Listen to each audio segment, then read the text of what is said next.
to read your bio so everyone can get to know who you are and a little bit about you before we jump in. Okay, so bear with me. It's weird listening to a thing on camera about yourself, and you just have to sit there and listen. But here we go. I'm a bit of a ham, so it's okay. All right, here we go. So, as a non-monogamy consultant, activist, and public speaker, Wry has hosted panel discussions in Los Angeles. I've been a part of those, in New York City and San Francisco. In addition to appearances on numerous podcasts, shows, and community events, Wry has given talks at Berkeley, Harvey Mudd, Chapman University, and UCLA.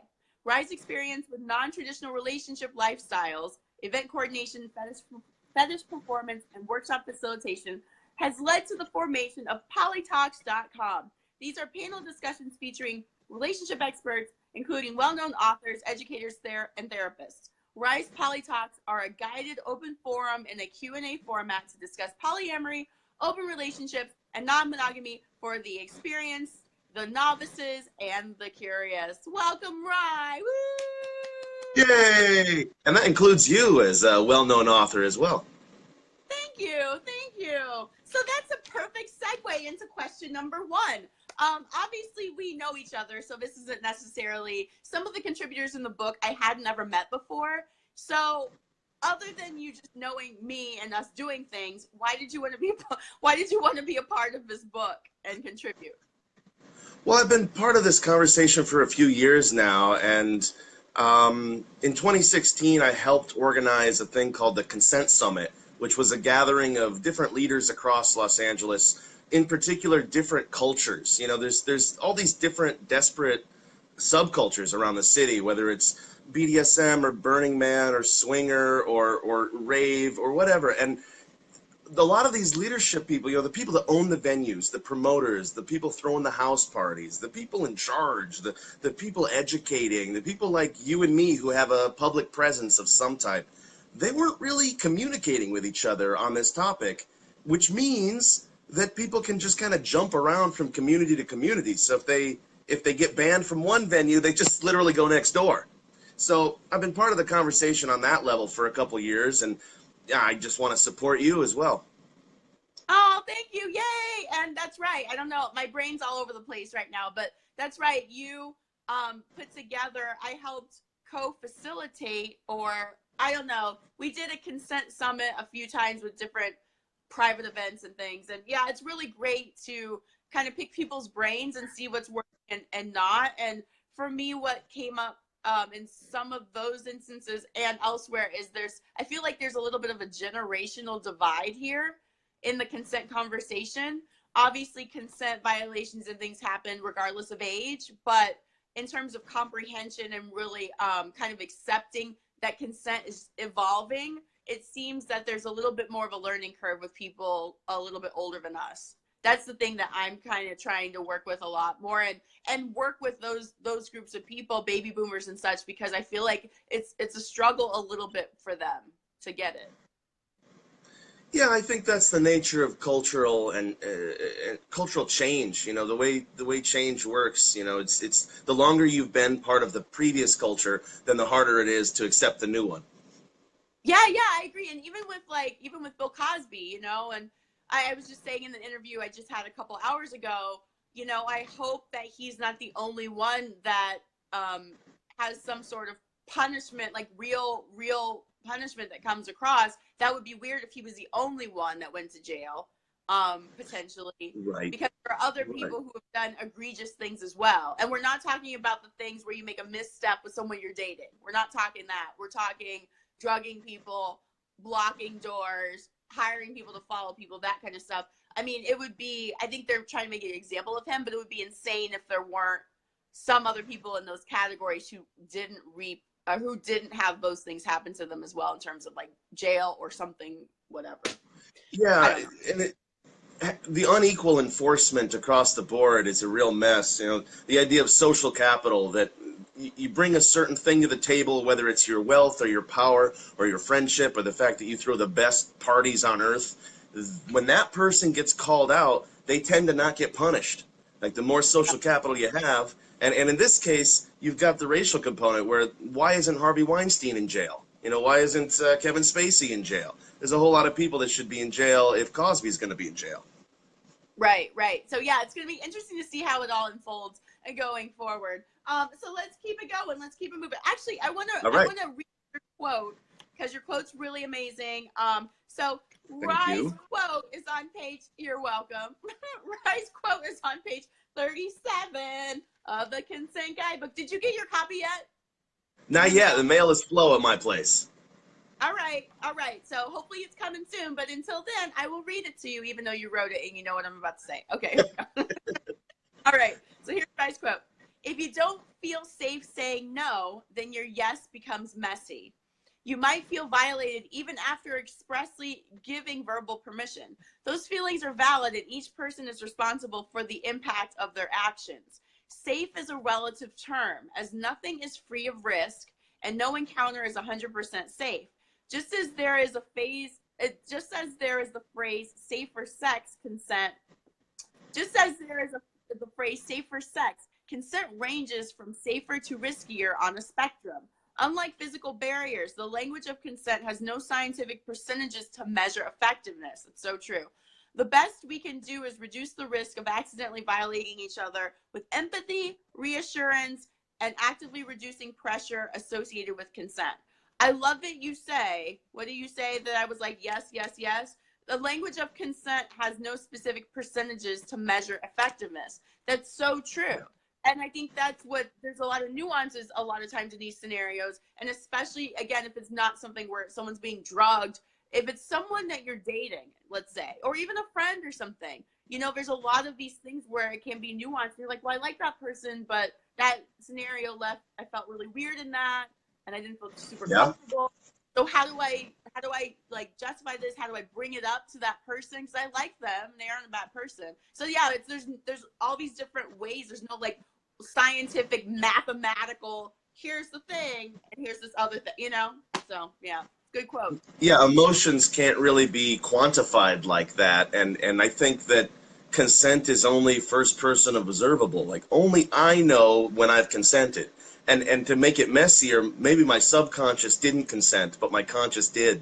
You know, we can go into it going, oh yeah, well I gave in at the moment, and then like I'm gonna self-justify that so I can feel better about myself. You know, fawning is a thing. You can react to a thing in a fight, flight, freeze, fawn response where you just kind of go, okay, whatever, I'll do the thing. Yeah. Right. And then I think also when you add in potential celebrity or someone who's in the community who is, you know, like looked high upon, or, you know, well, I can't think of the word right now, but, you know, someone who has a little bit of celebrity with what they're doing, then the reactions or someone's willingness to go along with something, whether they're really wanted or not, gets messy too, you know, a lot of times. Yeah. And I had to fix that, really. It's just kind of part of the territory. I think knowing your own boundaries and checking in with yourself can be a helpful way to get through that. But I don't know if there's a fix for that. I mean, the conversation, I think, is the best Band-Aid we can do as far as that fix goes. You know, continuing this conversation and reassuring people that if you feel pressured, you can always just slow things down and think about it and take your time. So maybe patience is part of the fix.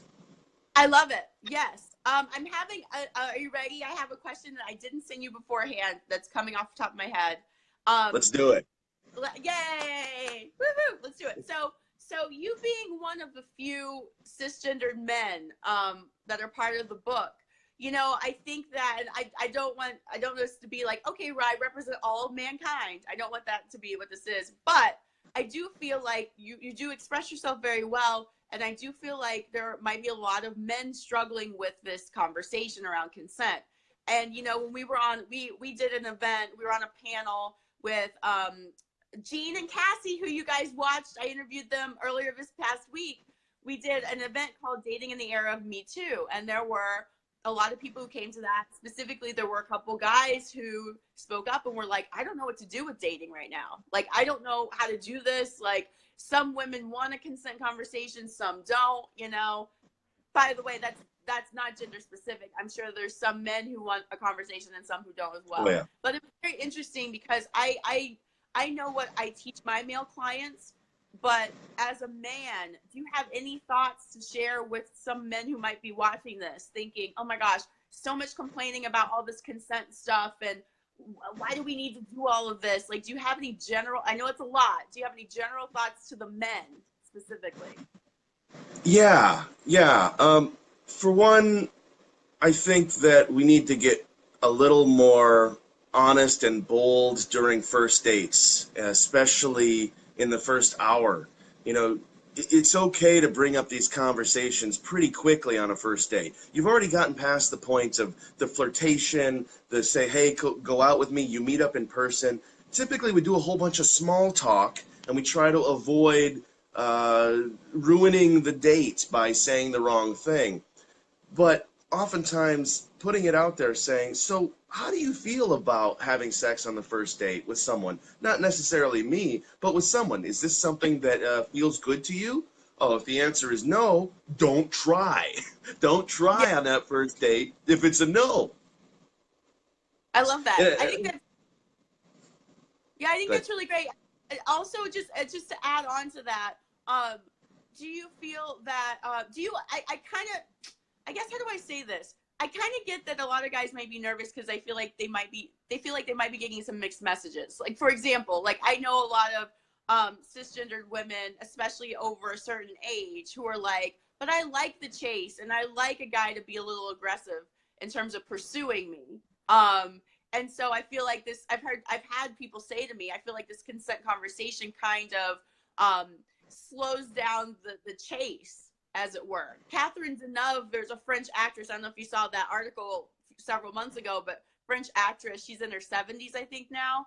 Catherine Deneuve was like, the Me Too movement is destroying flirtation and men can't flirt now, which was, that was ridiculous for me. That's a whole other conversation.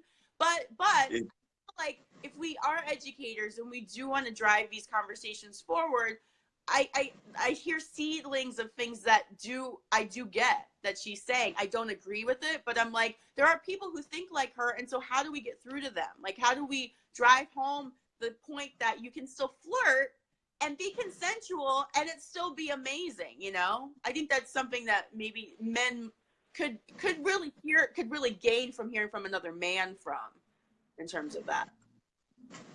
I think I think part of the things that men need to understand about whatever feelings they're having, the fear, the anger, the hesitation, part of it is they gotta accept that others have had this fear and this hesitation all this time. We're joining them. So this is leveling the playing field of sensitive emotions and being a little concerned about all this. Think about 10, 20 years ago, 30 years ago, a woman approaching a man in a flirtatious way, and how society saw that and the fears that she might have had approaching that person, whether it's rejection or being judged, being labeled a slut, all these things.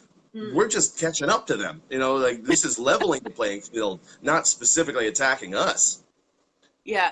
No, thank you You for saying that. I agree. I feel like in so many conversations right now, it's like, this is kind of what equality is in some ways. It's like it is leveling out. Let's move forward. We're running out of time because this happens all the time. And I know you and I can talk okay. forever about all these things, but let's move it forward. Do you have one example of a fun way that people can integrate consent into their lives, whether it be intimate, not intimate, just a fun way to bring levity to it? Um, I really enjoy this little exercise. Learned from a friend a handful of years ago, where you really dismiss any reality to the thing, and you just say, "Tell me something that you want." Whatever it is, it could be that you want to go to the moon, that you want to have a fivesome, that you want to have anal sex. Just tell me something. It doesn't mean that we're going to do it. Just tell me anything that your little heart desires. Do you want to win the lottery? And just being able to ask those kind of ridiculous questions can get a whole lot of fun stuff started. Because you might have the same want, and then you go like, oh, maybe we'll do that together someday. But maybe not. At least you can get the questions started. And if they're silly questions, then it's a lot of fun. I love it. I think that's great. I think that's great. Because a lot of times, again, I said this earlier too, but I feel like sometimes it's like, okay, let me put on my suit and tie and glasses and let's have a business meeting about consent, partner. And it's like, no, like there are fun ways we can do this. And so I think I'm trying to figure out a way to fun it up, to fun up what I'm doing, because it can be very heavy and people can tune out if it feels too lectury. So I'm trying to figure out ways to do it. And I think that was great. Okay. Final message about consent that you'd like to leave everyone with. Do you have any final consent thoughts? And do it.